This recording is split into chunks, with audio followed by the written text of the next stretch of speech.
Primeiro, nós temos duas entradas para a freguesia do Ó, né?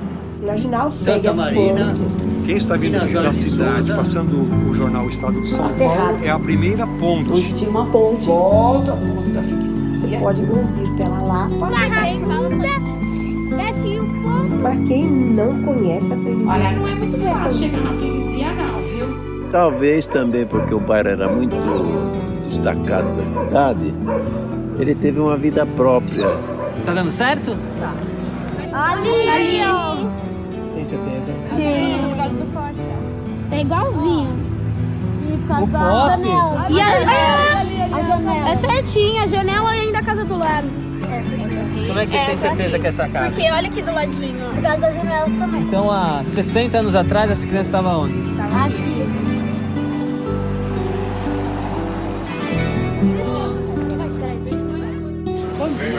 Tudo em paz? Já chegamos com 5 todos. Ia tomar o café da manhã,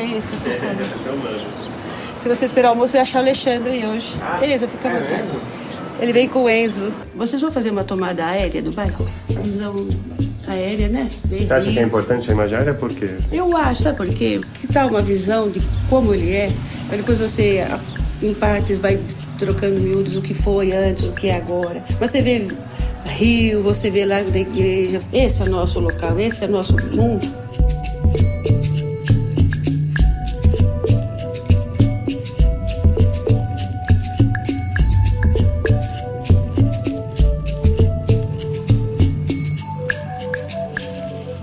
A igreja sempre foi o centro da vida do bairro, sim. Ultimamente, como cresceu muito, veio a modernidade, né? Então a igreja foi se apagando um pouco, mas ainda ela é centro dele. Esse bairro aqui é muito antigo, né? Ele é de 1580.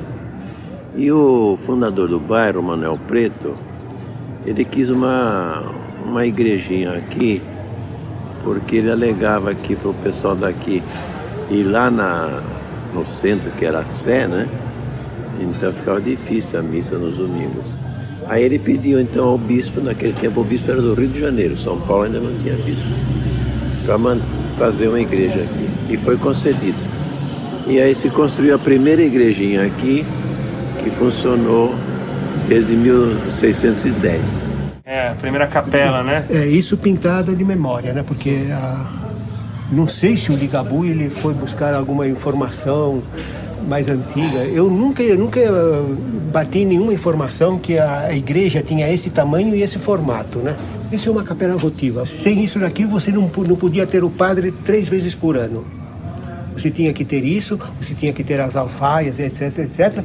Tudo doado para a igreja, ele não era mais dono disso, a igreja tornava-se dona dessa coisa e você era obrigado a dar uma quantia anual também para a igreja. E aí o padre viria 3 vezes por ano? 3 vezes, sim, porque você tinha os casamentos, você tinha os batizados. E essa capelinha, ela tinha devoção à Nossa Senhora da Esperança, que hoje é a mesma imagem que é cultuada na Igreja Matriz, é Nossa Senhora da Esperança, mas com o nome de expectação, que é o mesmo significado. E começou a formar o povoado, porque, é claro, as pessoas que trabalhavam com ele tinham devoção, então centralizava tudo na fazenda. Então, é a partir daí que originou, não houve uma fundação. Todo o bairro, a localidade era chamada de freguesia. Então, freguesia de Santo Amaro, freguesia da Penha. E a nossa era a freguesia do Ó, porque a Nossa Senhora é da expectação. Como ela está esperando, então tem as antífonas. Então vai chamando, né? Ó, Gessé, ó, não sei o quê, ó. Então 9 vezes ó.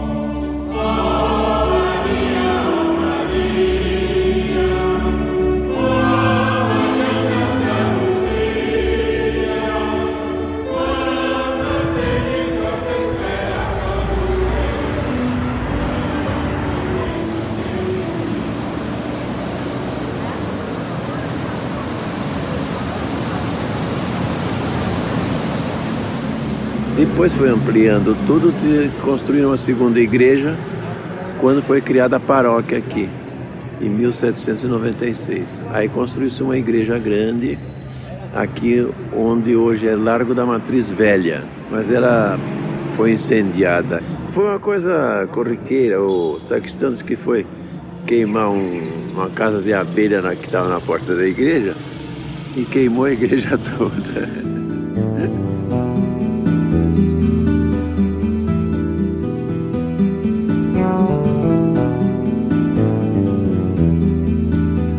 A matriz era aqui. Alguns autores dizem que a fachada à frente ficava para a cidade, então eu tenho dúvidas, porque como a gente só tem a foto, não dá para ter uma noção real de que lado seria, se seria para o nascer do sol ou seria para a cidade.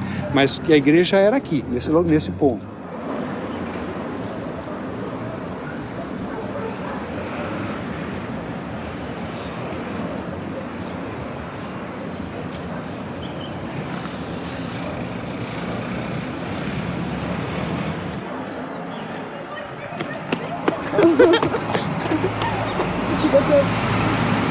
Agora eu vou tirar lá de dentro. Aí eu tirei de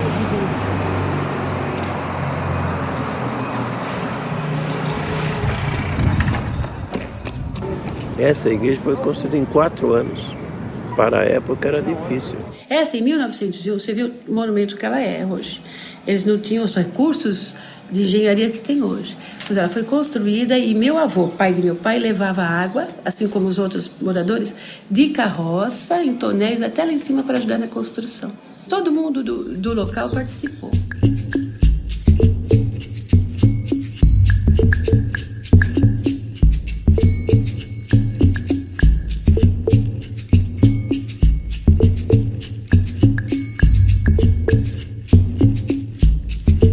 Nós temos aqui uma festa tradicional chamada Festa do Divino. Hoje é uma festa que atinge bem o povo, né? O pessoal fica esperando. Como é uma tradição portuguesa, realmente deve ter vindo pelos colonizadores portugueses, né?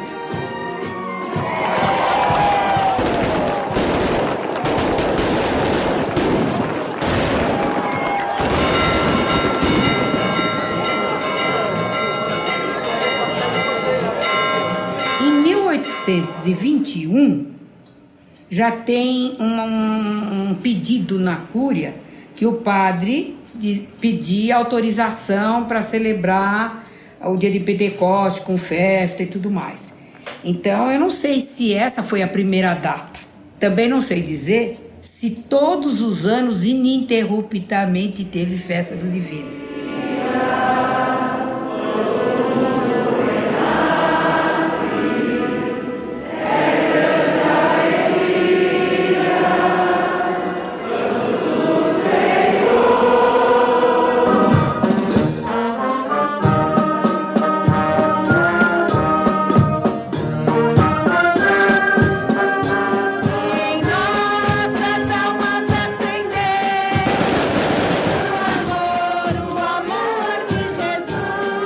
E no dia de Pentecoste é a missa solene, depois a procissão, e quando volta da procissão é que tem a coroação dos novos festeiros, né, para o ano vindouro.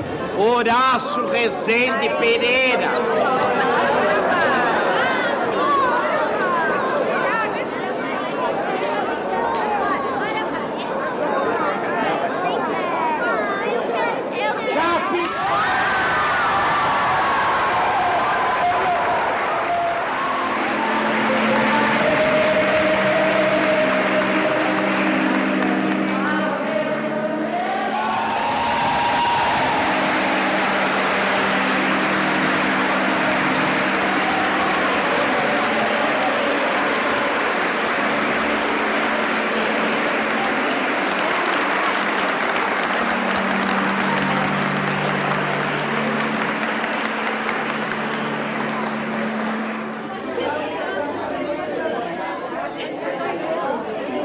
Mais do que o sorteio do que vocês viram lá, na verdade é um chamado. Você tem 9 dias da novena, que você participa com o Espírito Santo, e a gente que é devoto acredita que não é apenas um sorteio, vai ser um chamado para poder atender às nossas expectativas, aos nossos desejos e dar continuidade à festa também.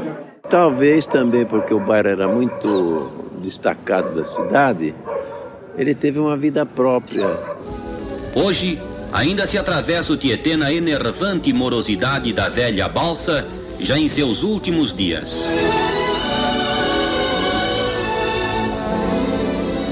Os carros, num futuro próximo, utilizar-se-ão de modernas pontes de concreto em construção.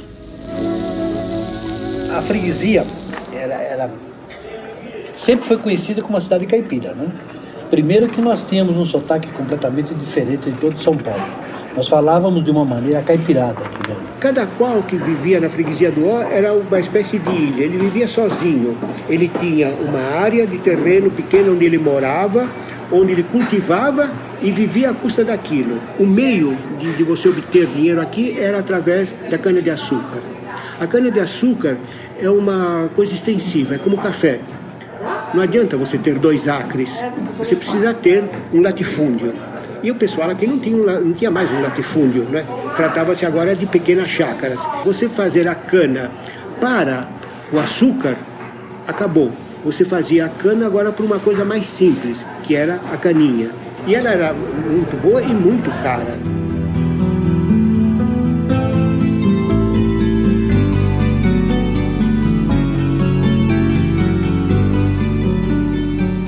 E naquele muro, exatamente onde está o muro, era a fachada da casa chamada Casarão, que morava a família da Dona Neide. Que tinham 2 entradas no casarão. Ele era uma chave muito grande, não cabia no bolso. As janelas não era com trinco, um pedacinho de arame, esse era o fecho. E a porta, você puxava, barbante, madeiras largas. Ela tinha um jardim de inverno e o trinco. Na minha cabeceira tinha um piano. Tinha o quarto dos meus pais, dos meus irmãos. Nas 2 salas de jantar, nós tínhamos uma porta. Minha tia nos visitava por essa porta. Sobrou nada, sobrou só paredes pela metade. Na hora, os bombeiros me chamaram, mas eu cheguei até a esquina e não tive coragem. Aí meu marido, que veio, conversou e retirou pelo menos um tijolo. Nada se fez e nada se pode fazer e nós perdemos o monumento.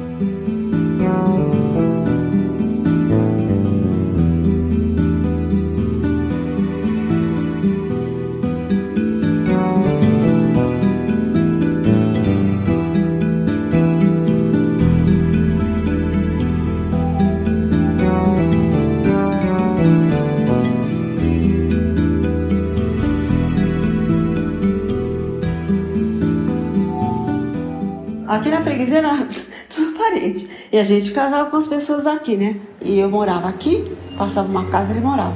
Nunca ia saber que ele ia ser meu marido, né? O Tair é meu primo de, acho que em 3º grau. Porque o pai dele era primo do papai. É normal aqui na freguesia casar entre primos. Antigamente era. É, porque aqui é tudo parente, né? Então Antigamente era assim. E você ia encontrar uma menina onde? Você não saía daqui, pô. Você tem foto do Jaraguá antigo? Tem, quando era morro. Porque a freguesia era muito isolada. Você imagina, nós tínhamos um rio que fazia 200 curvas aí. Depois nós tínhamos 2 porteiras, entendeu? E um mato, uma várzea que não tinha tamanho. E essa era a porteira para atravessar? Tem 2 porteiras, né? A primeira porteira de Sorocabana e segunda da Santos Jundiaí.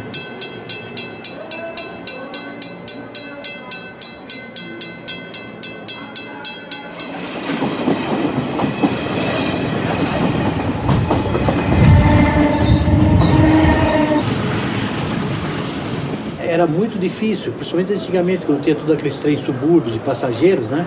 Então, constantemente essas porteiras estavam fechadas. Então, o tráfego, às vezes, demorava uma hora e pouco para passar entre as 2 porteiras. E esse é um dos motivos do atraso da freguesia. A freguesia mesmo foi haver progresso e depois, no fim da década de 50, quando substituíram as porteiras pelo viaduto, né, e fizeram uma ponte nova.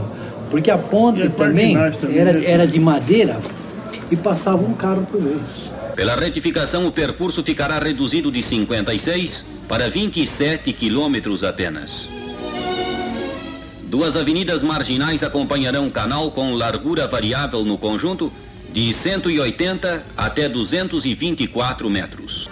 O scraper abre o canal e transporta a terra para a composição das avenidas marginais, onde os veículos circularão em faixas de alta velocidade no centro e velocidade pequena para trânsito local na parte externa. O Rio Tietê perdeu todos os meandros, né? Tinha tanto meandro que qualquer coisa a água não corria, então subia.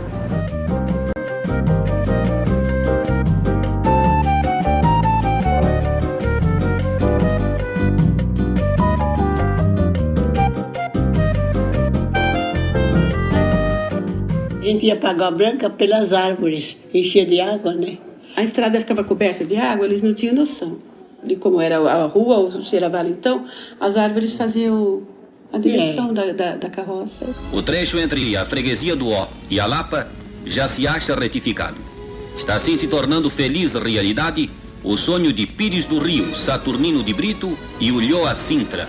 Grande parte do Tietê já está retificada, como este trecho entre freguesia do Ó e Casa Verde.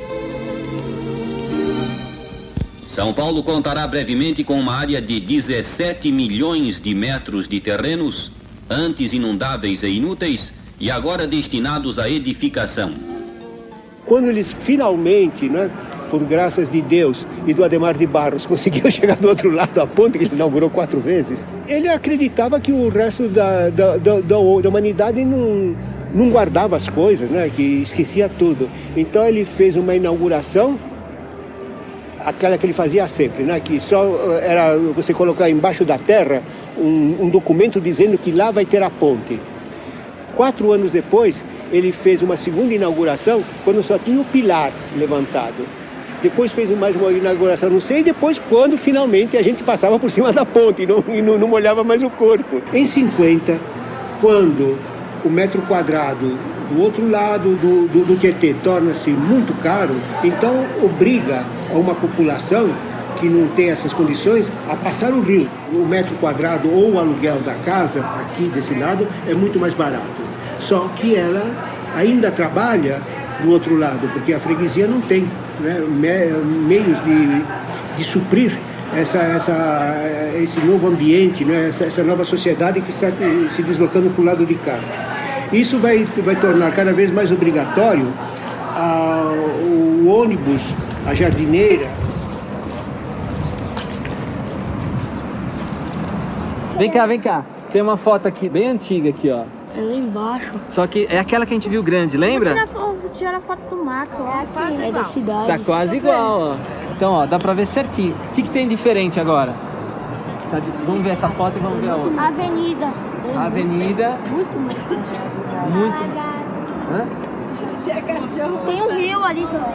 Tem um rio. E aqui tá alagado, né? Vocês falaram? Tá alagado. Mas alaga que nem... Agora alaga também ou não? Não. Lá no fundo, lá embaixo, tinha aquela quantidade de prédios? Não. Não, né? Vou tirar da foto da poluição. Da poluição. Os campos de futebol aqui eram muitos, porque a coisa era propícia, era como a várzea do outro lado, a várzea da Barra Funda, a várzea do Bom Retiro. A várzea propiciava, né, um outro lado de você ter sociabilidade por causa dessas coisas. Um terreno inutilizável, né, no certo sentido, ele era uma área coisa de pública, né? Tomavam conta daquilo lá, não sei como é que, se eles faziam algum acordo com a prefeitura, e lá ficava. Porque quando tinha um campo de futebol, era tão sério quanto a igreja. Ele não saía mais de lá.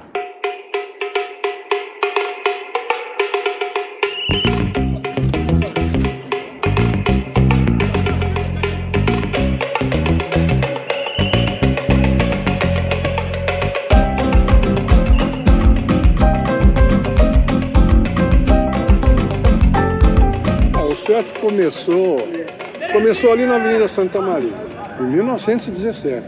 Era uma época em que estava em expansão aqui, porque estava a oportunidade de emprego, né?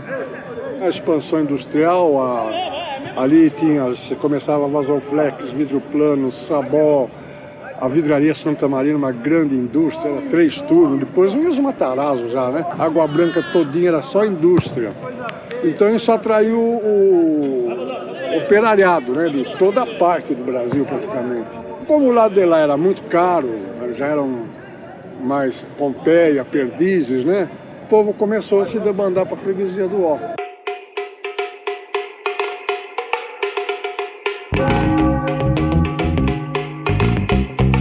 E aqui tinha uma coisa muito interessante que não se conta. O pessoal era muito segregador. O pessoal, eles não aceitavam gente de fora. O bairro começou a crescer, veio italiano, tinha português, tinha os húngaros que vieram morar aqui no bairro. Naturalmente, acabam se conhecendo, se casando. Mas para as pessoas mais antigas que moravam aqui, não gostavam disso. Então eles achavam forasteiros. Forasteiro é qualquer pessoa que não morasse na freguesia, que vinha para cá. Para eles eram forasteiros. Para aceitar o pessoal de fora, o pessoal que veio imigrante mesmo, foi muito difícil. Eu acho que eles se impuseram muito pelo conhecimento deles, pelas tradições, e começaram a mudar a cabeça do pessoal daqui, que era muito fechada, entendeu? O pessoal do Inhás, por exemplo, trabalham com madeira até hoje. Os pais vieram como imigrantes. No tempo da Primeira Guerra, os pais deles vieram. Isso ajudou a desenvolver. Criou outra mentalidade, veio outros costumes, comida diferente.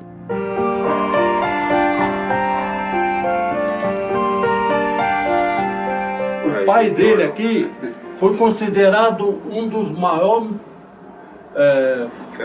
ferramenteiros em São Paulo. O relacionamento mesmo profundo que a família tinha é intermédio da firma que nós tínhamos. No tempo da marcenaria também. Então nós fazíamos muito serviço para essas famílias. Então tinha muito relacionamento com eles. Eu nasci aqui no Brasil e a primeira língua que eu aprendi foi falar húngaro. Aí que eu entrei quando eu tinha 6 anos de idade, que eu entrei na Teresa Martin, todos os colegas de escola vinham conversar com a gente e a gente não sabia falar o português. O Bruno, que era uma das pizzarias famosas de São Paulo, até hoje existe, naquele tempo era barracão de madeira, a pizzaria deles. Meu irmão, o pai dele, era um homem muito inteligente e ele aprendeu a consertar geladeira. Então ele ia lá, às vezes ele ia muito com meu irmão tomar alguns chopes lá, que era o melhor chopp que tinha de São Paulo, era lá. Aí eles iam lá tomar um chopinho e tal, e ele arrumava a geladeira dele, do Bruno. E a árvore, será que é a mesma árvore? Quantas portas tem? Será que tem o mesmo número de portas? Quantas portas tinham? Não, tem mais. Agora tem mais ou antes? É a mesma coisa. É a mesma coisa. Mesma coisa. 1, 2, 3. 1, 2, 3. É aqui. Que legal. É aqui mesmo. Aqui é o cerne da freguesia do Ó. É o miolo. É o ponto zero da freguesia. É o Lago da Matriz. É o Lago da Matriz. E no nosso tempo de moleque, a gente vinha para assistir a missa das 11, ver as meninas saírem da missa, e a gente ficava aqui bebendo, pedindo uma porção de alite, comendo alite, bebendo, para ver as meninas saírem da missa. Moleque bom, aí vem. Grande. Aos poucos ela foi sendo ponto de encontro, porque aqui era a única pizzaria que havia aqui. Na freguesia do Ó não tinha nada naquele tempo. Eu entrei aqui, já tinha sido fundada pelo meu sócio Bruno. Foi em 39, né? Entrei em 44. Não existia pizza naquele tempo. Nem se falava nisso. Fazia frango com polenta aqui. E normalmente você passa de carro e vê alguém parado e aí você vai parando. Aí fulano de tal tá lá, e aí o cara vai parando. Então um vai parando, outro vai parando e o pessoal vai se encontrando no balcão. A freguesia tem essas coisas. Tem essas coisas. Resgatar. A freguesia é um estado de espírito. Exato. Não é um bairro exatamente, é um estado de espírito. É uma comunidade. Cheio de fofoqueiros. Não fale assim. Não, é que a gente é bem informado. Não fale assim. Pessoas informadas, eu acharia que era melhor. Pessoas informadas.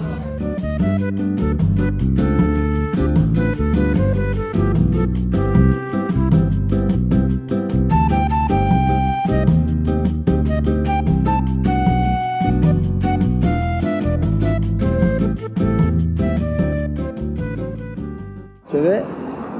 Uau, ficou todo mundo. Tem certeza que vocês nunca tiraram foto antes? Não. Olha. Já tirei na máquina do meu pai. Tá bom. Não tá tão diferente, né? Aqui tá mais parecido, né?